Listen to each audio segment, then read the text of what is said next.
Bonjour à toutes et tous, aujourd'hui je vous présente une application pour faire des animations en 2D.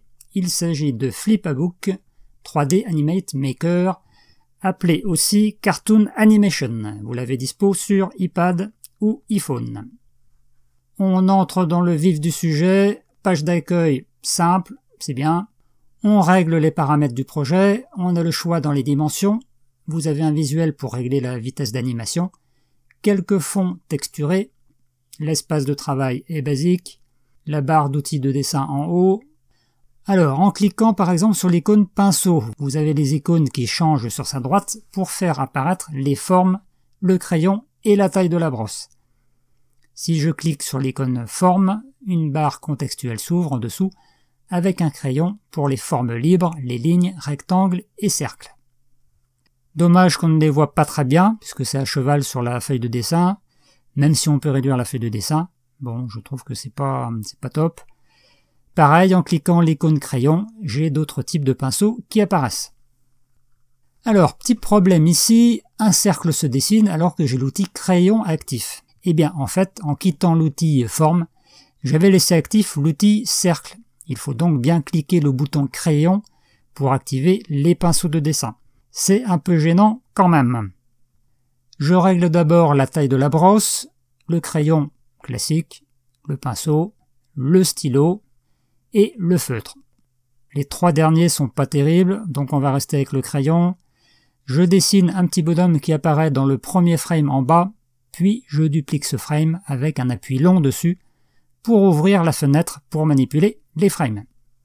On fait copy frame, puis paste to right. Je me pose sur le deuxième frame et je vais déplacer le personnage avec l'outil sélection. Et là aussi, petit problème, la sélection agrandit automatiquement le perso ou le déplace en bas. C'est très énervant, sinon pour la transformation, l'outil fonctionne bien.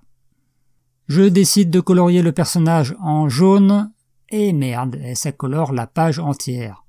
Pourtant, si je rajoute un cercle, l'outil pot de peinture fonctionne bien. Eh bien, en fait, je me suis rendu compte que c'est la copie de frame qui pose ce type de problème. Bon, j'efface ce projet et je recommence. Allez, le petit truc de la balle, je pose les trois images clés, puis je vais poser les images intermédiaires. Je fais une copie du premier frame, que je vais déplacer à sa droite. Et pas de bol, l'application le déplace bien à droite, mais à la fin de la timeline.